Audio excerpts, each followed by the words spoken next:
Syllabus के जितने भी टर्म्स हैं या जहाँ भी जितने भी टर्मिनोलॉजीज आते हैं, उन सभी टर्मिनोलॉजीज को आप लिख दें एक जगह पर और उनके डेफिनेशन से अपने आप को अवगत करा लें। प्रीवियस ईयर्स क्वेश्चंस को आप निकालें और फिर जो आपने जो कंसेप्ट सीख रखा है उसके आसपास के जितने प्रश्न होते हैं उन प्रश्नों को देखें, उनको लिखें और लिखने के बाद उनको एडिट करें। इन्हीं कंसेप्ट्स को जीएस के अलग अलग फेसेट्स के साथ जोड़ करके देखें। हेलो फ्रेंड्स, आज एक और मुद्दे की बात करते हैं हम लोग और वो मुद्दा है पेपर 4। बहुत सारे लोग इस में बहुत कंफ्यूजन फेस करते हैं कि कैसे हम अपने एथिक्स के जो कंसेप्ट्स हैं उसको इन्हांस करें।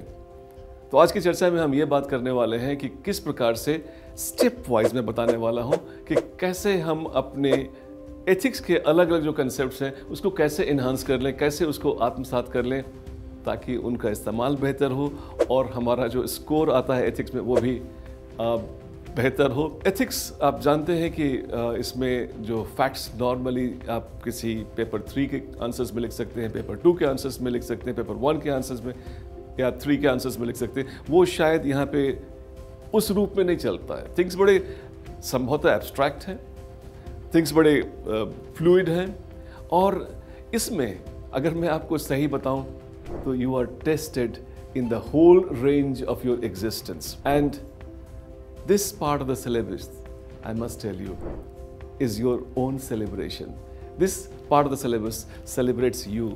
तो यहाँ पर थोड़ी सजगता ज़्यादा होने वाली है क्योंकि सीधे सीधे प्रश्न के ज्ञान की जानकारी नहीं हो रही है। आप कौन है, कैसे इंसान है, इसकी जानकारी ली जा रही है यूपीएससी के द्वारा, because they wanted to have something of this nature in the syllabus to ensure the kind of people they are going to pick up, they are the right people. तो थोड़ी सी सजगता आपको रखनी होगी। इसमें कंसेप्ट जो बहुत सारे कंसेप्ट्स हैं, थिंकर्स हैं, कीवर्ड्स हैं, उन कंसेप्ट्स को आपको अच्छी तरह से इंटरलाइज करना होगा और उसके लिए मैं चाहूँगा कुछ एक स्पेसिफिक स्टेप्स बताने के लिए। ये खास करके उन बच्चों को ज़्यादा काम आती हैं जिनका बैकग्राउंड ह्यूमैनिटीज़ का नहीं है, सोशल साइंसेस का नहीं है। उनके लिए मैं चाहूँगा कि ये मेथड अप्रोच जो है इसको आप अपनाएं। सबसे पहले मैं चाहूँगा कि सिलेबस के जितने भी टर्म्स हैं या जहाँ भी जितने भी टर्मिनोलॉजीज आते हैं उन सभी टर्मिनोलॉजीज को आप लिख दें एक जगह पर और उनके डेफिनेशन से अपने आप को अवगत करा लें। Try exposing yourself with the meaning and the phrases, the words that are there, the concepts that are there in the syllabus, and also that you come across as part of your reading paper 4 of ethics.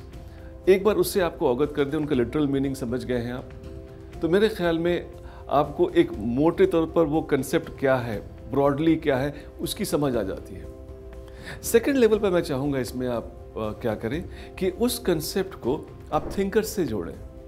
Try connecting that, ये वाला concept अगर फर्ज कर लीजिए कि can't say जाकर जुड़ता है या सात्रे से जुड़ता है या बेंथम से जुड़ता है, जिससे भी वो कंसेप्ट जुड़ता है, चाहे वो यूटिलिटेरियन का कंसेप्ट हो, चाहे डिओन्टोलॉजी का कंसेप्ट हो, चाहे वो किसी और मटेरियलिज्म और हेडोनिज्म और जो भी निहिलिज्म, कोई सा भी ऐसा वर्ड है जो किसी खास थिंकर से जुड़ता है, उसकी कनेक्ट को इस्टेब्लिश करें।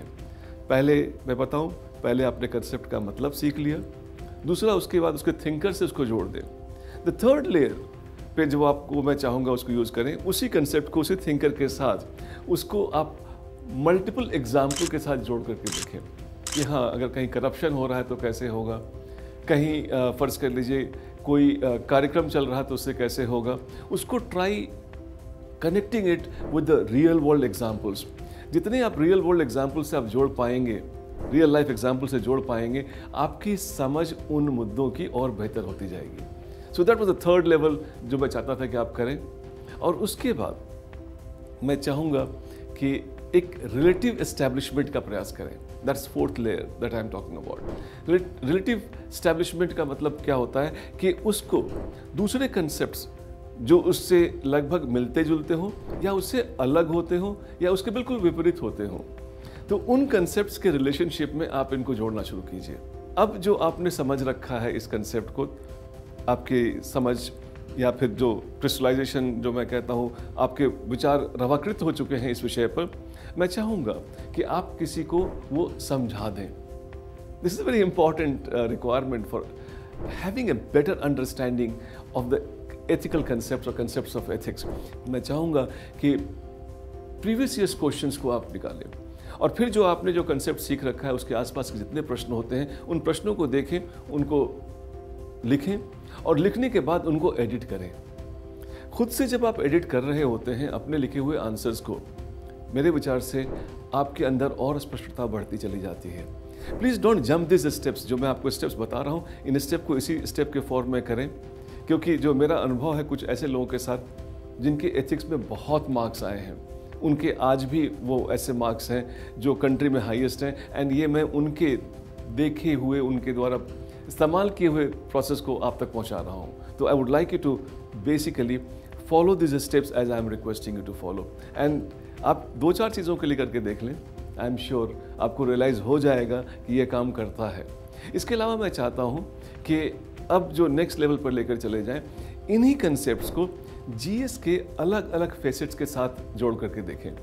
ये बहुत ही इंटरेस्टिंग प्रोजेक्ट होगा आपका कि आपने एक कोई कंसेप्ट ले लिया अपने एथिक्स का, उसको अपने सोशल इशू से, कॉन्स्टिट्यूशनल इशू से, इकोनॉमिक इशू से या कोई और इंटरनेशनल रिलेशंस के इशू से उनको जोड़ करके देखें।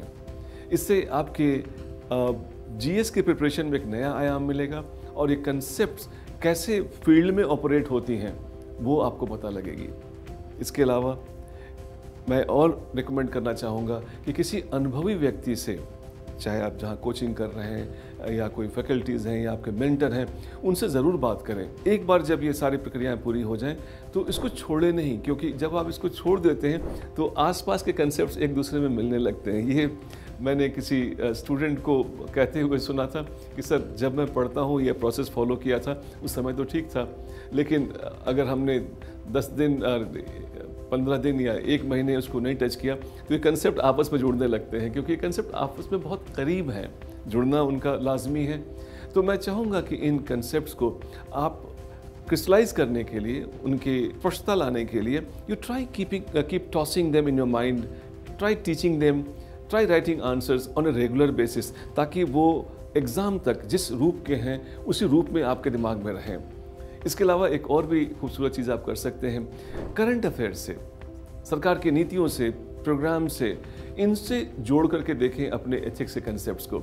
ये सब बड़े रोचक अप्रोचेस हैं, रोचक प्रोजेक्ट होंगे, आप इंजॉय करेंगे इसको, और आपके जो पॉलिसी की समझ है वो एथिक्स का एक उसमें डायमेंशन जुड़ जाएगा।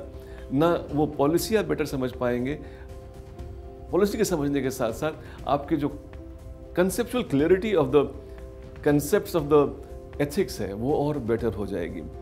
और इसमें एक और खूबसूरत एंगल मैं जोड़ना चाहूँगा कि आप केस स्टडी जो यूपीएससी में पूछे गए हैं या फिर कहीं और आपको फ़र्ज़ कर लीजिए टेस्ट सीरीज़ में मिलते हैं, उन केस स्टडी के सहारे इन कंसेप्ट्स को जोड़ करके देखना शुरू करें। और अगर कंसेप्ट्स को आप केस स्टडी के साथ जोड़ लेते हैं, मेरे ख्याल में ये एक ऐसा समय हो सकता है जब आप अपने आप को कह सकते हैं कि हाँ, आपने इन कंसेप्चुअल क्लैरिटी को अपना लिया।